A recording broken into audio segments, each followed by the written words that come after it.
IPL 2025 cricket പ്രേമികൾക്ക് എല്ലാവർക്കും അറിയാം. ഈ വർഷത്തെ IPL ഒരു പ്രത്യേകത എന്തായിരുന്നു എന്ന് വെച്ചാൽ മെഗാലേലത്തിന് ശേഷം നടക്കുന്ന ആദ്യ IPL. സോ അതുകൊണ്ട് തന്നെ പല ടീമുകളിലും ഇതുവരെ കളിച്ചുകൊണ്ടിരുന്ന പല കളിക്കാരും ഉണ്ടാവില്ല. അവർ ചിലപ്പോൾ വേറൊരു ഫ്രാഞ്ചൈസിക്ക് വേണ്ടിയിരിക്കും കളിക്കുന്നത് എന്നൊരു excitement personally as A cricket fan എനിക്കുണ്ടായിരുന്നു. തുടക്കം മുതലേ ചില ടീമുകളിലെല്ലാം നമുക്ക് നല്ല പ്രതീക്ഷ വന്നിരുന്നു. അപ്പോൾ ആ പ്രതീക്ഷകൾ കാത്തുതാരയ്ക്ക് കാക്കാതെ വീണതാരയ്ക്ക് നമുക്കൊന്ന് നോക്കാം. നമുക്ക് വീണവരെ കുറിച്ച് തന്നെ ആദ്യം പറയാം. ഈ വർഷം ആരാധകരുടെ പ്രതീക്ഷകൾ ഒരു രീതിയിലും കാക്കാതെ ഏറ്റവും ആദ്യം വീഴുകയും 10ാം സ്ഥാനത്തേക്ക് തള്ളപ്പെടുകയും ചെയ്തത് CSK ആണ്. CSK അറിയാലോ, IPL തുടങ്ങിയ കാലം തൊട്ടേ മുംബൈ ഇന്ത്യൻസ് CSK ഈ രണ്ട് ടീമുകളാണ് എന്നും അവരുടെ ഒരു പ്രൈം, അല്ലെങ്കിൽ IPL രാജാക്കന്മാർ അല്ലെങ്കിൽ ഏറ്റവും വലിയ ഫാൻ ബേസ് ഉള്ള ടീമുകൾ എന്ന് പറയുന്നത് ഇവർ രണ്ടുപേരാണ്. എന്നാൽ ഈ വർഷം ഒരു രീതിയിലുള്ള ആരാധകർക്ക് തൃപ്തിയും CSK കൊടുത്തില്ല എന്ന് മാത്രമല്ല, എനിക്ക് തോന്നുന്നു IPL ചരിത്രത്തിൽ തന്നെ CSK ഫാൻസ് ഏറ്റവും കൂടുതൽ റൂഡായിട്ട് CSK എടുത്ത് പെരുമാറിയിരിക്കുന്ന ഒരു സീസണാണിത്. ധോണിക്കൊക്കെ അമ്മാതിരി ഊക്ക് സോഷ്യൽ മീഡിയയിൽ വരുന്നുണ്ടായിരുന്നു. നമ്മൾ ഓരോ കളിയും CSKയുടെ ഓരോ കളിയും കഴിഞ്ഞ് സ്റ്റേഡിയത്തിൻ്റെ വെളിയിലേക്ക് ആരാധകർ പോകുമ്പോൾ അവർ പറയുന്ന വാക്കുകൾ തന്നെ കേട്ടറിയാൻ പറ്റും.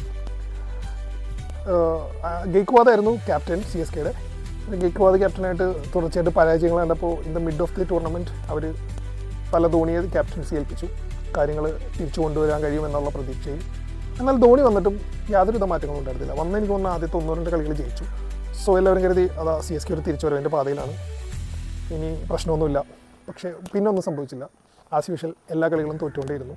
ഇപ്പോൾ അവസാന സ്ഥാനത്തിന് വേണ്ടി കഴിഞ്ഞ ദിവസം മത്സരം ഉണ്ടായിരുന്നു രാജസ്ഥാൻ റോയൽസായിട്ട്, അതിലും തോറ്റു. ഒടുവിൽ 10ാം സ്ഥാനത്ത് CSK. 9ാം സ്ഥാനത്തേക്ക് വരുമ്പോൾ അത് രാജസ്ഥാൻ റോയൽസാണ്. രാജസ്ഥാൻ റോയൽസ് ഈ പറഞ്ഞ പോലെ നിരാശാജനകമായ പ്രകടനം തന്നെയായിരുന്നു. എടുത്തു പറയേണ്ടത് 14 വയസ്സുള്ളൊരു പയ്യൻ സൂര്യവംശി എന്ന് പറഞ്ഞിട്ട് നിങ്ങൾ പലരും നോട്ട് ചെയ്തിട്ടുണ്ടാവും. ആ പയ്യൻ്റെ പ്രകടനം തന്നെയാണ്. അവൻ കിട്ടിയ അവസരം ശരിക്കും മുതലാക്കി. ഒരു സെഞ്ചുറി അടക്കം നല്ല കുറേ ഇന്നിങ്സുകൾ പയ്യൻ കാഴ്ചവെച്ചു. ഈവൻ ഒരു ക്ലോസ് ടു 200 സ്ട്രൈക്ക് റേറ്റിലാണ് ഒരു എല്ലാ മത്സരങ്ങളിലും ആ പയ്യൻ കളിച്ചത്. എനിവേ ആ കുട്ടിക്ക് സ്പെഷ്യൽ കൺഗ്രാറ്റ്സ്. അതുകൂടാതെ ജയ്സ്വാൾ നല്ല സപ്പോർട്ടീവ് ഇന്നിങ്സുകൾ കളിച്ചിരുന്നു. പക്ഷേ ഒരു മിഡിൽ ഓർഡർ സ്ട്രോങ് ആയിരുന്നില്ല രാജസ്ഥാൻ റോയൽസിൻ്റെ. അതേപോലെ ബൗളിങ്ങും വീക്കായിരുന്നു. ഇതാണ് രാജസ്ഥാൻ റോയൽസിൻ്റെ പരാജയ കാരണമായിട്ട് എനിക്ക് പേഴ്സണലി തോന്നിയിട്ടുള്ളത്. 8ാം സ്ഥാനത്തേക്ക് വരുമ്പോൾ സൺറൈസേഴ്സാണ് 8ാം സ്ഥാനത്ത്. സൺറൈസേഴ്സ് അറിയാലോ, ഒരു എക്സ്പ്ലോസീവ് ബാറ്റിംഗ് ഓർഡർ തന്നെയുള്ളൊരു ടീമാണ് സൺറൈസേഴ്സ്. ഈ ടൂർണമെൻറ്റ് തുടങ്ങുന്നതിന് മുമ്പ് തന്നെ ഞങ്ങൾ കഴിയുന്ന എല്ലാ കളിയും 300 അടിക്കാൻ ശ്രമിക്കും എന്നൊക്കെ പറഞ്ഞാണ് അവരുടെ പേര് കേട്ട ബാറ്റിംഗ് നിര വന്നത്. ആദ്യത്തെ 1-2 കളികളത് കാണിക്കുകയും ചെയ്തു. പക്ഷേ പിന്നീട് അവരുടെ താളം നഷ്ടപ്പെട്ടു. ഫുള്ളി അവരുടെ ബാറ്റിംഗ് ഓർഡർ മുഴുവൻ ഓപ്പണർമാരായ ഹെഡിലും അഭിഷേകിലും ഭയങ്കരമായിട്ട് റിലേ ചെയ്തിരിക്കുന്നു എന്നുള്ളത് തന്നെയാണ് സൺറൈസേഴ്സിൻ്റെ ഏറ്റവും വലിയ വീക്ക് പോയിന്റ്. പിന്നെ ഒരു ഹെൻറി ക്ലാസിനും ഇവരൊഴിച്ചാൽ വേറെ കാര്യമായ പ്രകടനങ്ങളൊന്നും ആരുടെ സൈഡിൽ നിന്ന് വന്നില്ല എന്നുള്ളത് തന്നെയാണ് സൺറൈസേഴ്സിൻ്റെ പരാജയ കാരണം. ബോളിങ്ങും നിലവാരമൊത്തായിരുന്നില്ല.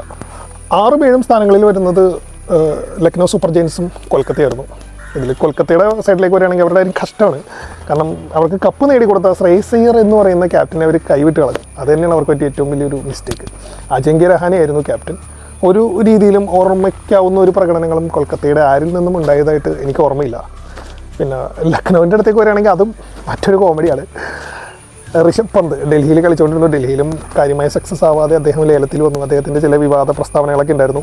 കാരണം പഞ്ചാബ് എന്നെ വിളിക്കുമോ എന്ന് എനിക്ക് പേടിയുണ്ടായിരുന്നു. പഞ്ചാബ് പോലത്തെ ഒരു ടീമിൽ പോയി കളിച്ചിട്ട് എന്തിനാന്നൊക്കെ പറഞ്ഞ് പുള്ളി ഒരു കമൻറ്റ് പറഞ്ഞിരുന്നു. ഒടുവിൽ ഇപ്പോൾ പഞ്ചാബ് നല്ല സുന്ദരമായിട്ട് പ്ലേ ഓഫ് കളിക്കുന്നു. ലക്നൗ സൂപ്പർ ജയൻസ് അറിയാല, KL രാഹുൽ അവിടെ കളിച്ചിരുന്നപ്പോൾ തന്നെ ലക്നൗവിൻ്റെ ചേട്ടൻ ഓണർ ചേട്ടൻ എന്തൊക്കെ പറഞ്ഞാണത്. ഇനിയിപ്പോൾ പന്തിൻ്റെ കാര്യം എന്താണെന്നുള്ളത് കണ്ടു തന്നെ അറിയാം. 5ാം സ്ഥാനത്തേക്ക് വരുമ്പോൾ ഡൽഹിയാണ് 5ാം സ്ഥാനത്ത് നിൽക്കുന്നത്. ഡൽഹി ക്യാപിറ്റൽസിൻ്റെ കാര്യം പറയുകയാണെങ്കിൽ കഷ്ടമാണ്. അവരുടെ ആദ്യത്തെ ഒരു 1-2 സീസൺ ഒഴിച്ച് നിർത്തി കഴിഞ്ഞാൽ പന്ത് ക്യാപ്റ്റനായ ഒരു സീസണിൽ ഒരു ഫൈനലും കളിച്ചിരുന്നു. കാരണം മുംബൈ ഇന്ത്യൻസിനോടാണ് തോറ്റതെന്ന് തോന്നുന്നു. അത് ഒഴിച്ച് നിർത്തി കഴിഞ്ഞാൽ ഡൽഹി ക്യാപിറ്റൽസ് ഓവറോൾ IPL ചരിത്രത്തിൽ തന്നെ പൊതുവെ പരാജയമാണ്.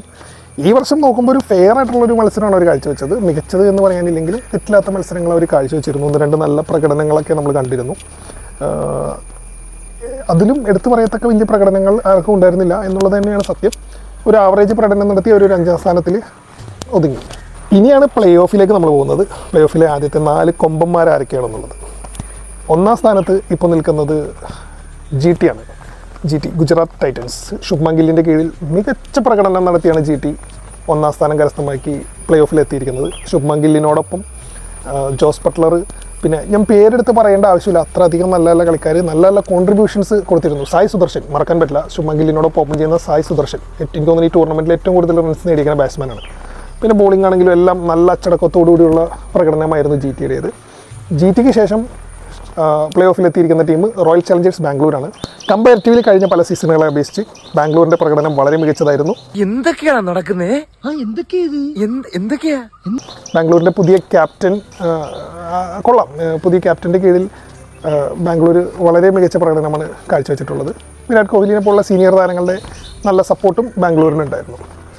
പിന്നെ മൂന്നാം സ്ഥാനത്ത് ഇപ്പോൾ നിൽക്കുന്നത് പഞ്ചാബ് ആണ്. പഞ്ചാബിൻ്റെ കാര്യം പറയുമ്പോൾ പഞ്ചാബിനെ സംബന്ധിച്ച് അതൊരു റിഫ്രഷ്മെൻറ്റ് സീസണാണത്. കാരണം പഞ്ചാബും ഈ പറഞ്ഞ പോലെ പലപ്പോഴും പ്ലേ ഓഫ് എന്ന് എത്താതെ പുറത്താവുന്ന ഒരു ടീമായിരുന്നു. ആദ്യം കുറച്ച് കാലങ്ങളിലെ പ്രകടനങ്ങൾ മാറ്റി നിർത്തി കഴിഞ്ഞാൽ 2014 ഫൈനൽ കളിച്ച് മാറ്റി നിർത്തി കഴിഞ്ഞാൽ ഈ പ്രാവശ്യം ശ്രേയസ് അയ്യരുടെ ക്യാപ്റ്റൻസിയുടെ മികവിൽ പഞ്ചാബ് ഉഗ്രം പ്രകടനമാണ് കാഴ്ചവെച്ചത്.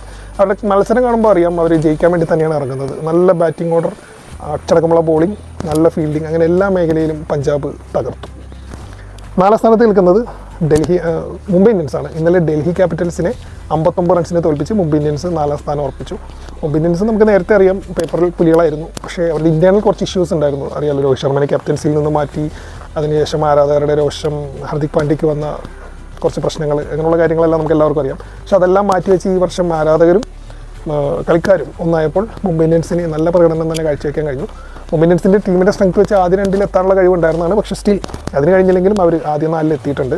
മുംബൈ ഇന്ത്യൻസിൻ്റെയും ഞാൻ നേരത്തെ പറഞ്ഞ പോലെ ഒരാളുടെ പേര് മാത്രം എടുത്ത് പറയാൻ പറ്റില്ല. രോഹിത്തും റിക്കിൾട്ടനും അടങ്ങുന്ന ഓപ്പണിങ് ഒരു 4-5 പ്രാവശ്യം 50 റൺസിന് മുകളിൽ 100 റൺസിനോടടുത്ത് ഓപ്പണിങ് ചെയ്തിരുന്നു. അതുകൂടാതെ സൂര്യകുമാർ യാദവ് ആണെങ്കിലും ഹാർദിക് പാണ്ഡ്യ ആണെങ്കിലും ബോളിങ്ങിലേക്ക് വരുമ്പോൾ ബുംറ ആണെങ്കിലും സാന്റ്നർ ആണെങ്കിലും ബോൾട്ട് ആണെങ്കിലും ചഹാർ ആണെങ്കിലും എല്ലാവരും അവസരത്തിനൊത്ത് ഉയർന്നു. അപ്പോൾ Mumbai Indians, Punjab, royal Challengers Bangalore, GT ഇവർ 4 പേരുമാണ് സെമി ഫൈനലിൽ. ഇവരിൽ ആരൊക്കെയാണ് ഇനി ഫൈനൽസിലേക്ക് മൂവ് ആവുന്നതെന്ന് നമുക്ക് വരും ദിവസങ്ങളിൽ അറിയാം. അപ്പോൾ സെമി ഫൈനലിൽ കളിക്കുന്ന എല്ലാ ടീമുകൾക്കും ഓൾ ദ ബെസ്റ്റ്. പുറത്തായ എല്ലാ ടീമുകൾക്കും അടുത്ത വർഷത്തേക്ക് ബെസ്റ്റ് ഓഫ് ലക്ക്.